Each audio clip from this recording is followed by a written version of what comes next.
Le système immunitaire. Nous entendons souvent parler de lui. De quoi est-il composé? À quoi sert-il? Où se trouve-t-il? Et surtout, comment le renforcer? Le système immunitaire est l'ensemble des mécanismes de défense qui luttent contre des substances étrangères ou anormales. Ces agents dits pathogènes sont alors neutralisés et éliminés. L'immunité agit par exemple contre les virus, les bactéries ou encore les parasites et cellules mortes ou défaillantes. Le système immunitaire n'est ni un organe, ni juste des globules blancs. C'est un réseau de différents systèmes et organes qui envoient des substances dans le corps tout entier pour apporter une réponse immunitaire générale. Cette réponse peut être spécifique contre un agresseur. Ici, les globules blancs interviendront pour faire sécréter des anticorps qui iront détruire l'agresseur, également appelé antigène. La réponse peut être également non spécifique, c'est-à-dire innée. L'immunité agit indépendamment de la nature de l'agresseur. Il s'agit ici du premier bouclier qui empêche la pénétration des agents pathogènes dans le corps grâce à l'acidité de la peau, le pH acide également de l'estomac ou encore les sécrétions à la surface des muqueuses, entre autres lignes de défense. Nous retrouvons donc plusieurs acteurs immunitaires comme les globules blancs, les anticorps, le pH acide ou encore les sécrétions naturelles des muqueuses. Les globules blancs sont produits dans la moelle osseuse rouge et représentent 75% du poids de la moelle chez les jeunes, 50% chez l'adulte et 25% chez les personnes âgées. On les retrouve dans différents systèmes et organes.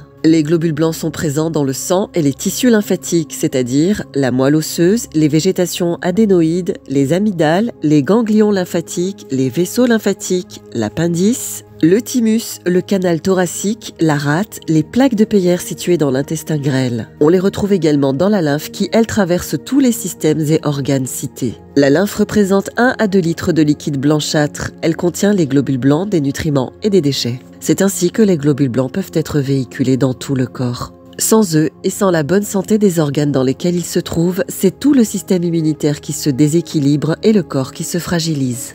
On trouve 5000 à près de 10 000 globules blancs par millimètre cube de sang dans le corps. Les globules blancs se scindent en 2 classes. Les granulocytes ou polynucléaires, dont la durée de vie est de quelques jours à quelques heures. Ils regroupent les globules blancs dits neutrophiles. Ces derniers phagocytent les bactéries, virus, champignons et autres pathogènes. On trouve également dans cette classe les globules blancs dits eosinophiles. Eux sont impliqués dans les mécanismes anti-allergiques et antiparasitaires. Et les globules blancs dits basophiles qui eux luttent contre les bactéries et virus et interviennent en amont dans les allergies pour envoyer des signaux d'alerte aux autres globules blancs.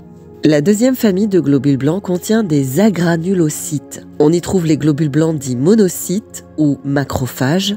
Leur durée de vie est de quelques mois. Ils phagocytent les bactéries, les particules étrangères ou autres débris. Existent également dans cette classe les lymphocytes B qui eux sécrètent des anticorps et les lymphocytes T qui jouent directement un rôle dans les défenses spécifiques. La durée de vie des lymphocytes B et T est de quelques mois, voire quelques années. Pour pouvoir assurer une bonne défense immunitaire, les globules blancs sont envoyés et traversent tout le corps via le système lymphatique. La circulation de la lymphe est plus lente que celle du sang car il n'y a pas d'organe pour propulser ce liquide blanchâtre comme c'est le cas du cœur qui est une pompe pour la circulation sanguine. C'est la marche et l'activité physique, voire des drainages spécifiques et une bonne respiration profonde qui sont essentiels pour assurer une bonne circulation lymphatique. En résumé, le système immunitaire représente tout un ensemble d'acteurs corrélés qui, seconde après seconde, veillent sur la santé de notre corps. L'important est donc de comprendre que pour renforcer ses défenses naturelles, chacun des acteurs de ce système immunitaire doit parfaitement être bien nourri pour accomplir sans entrave sa mission.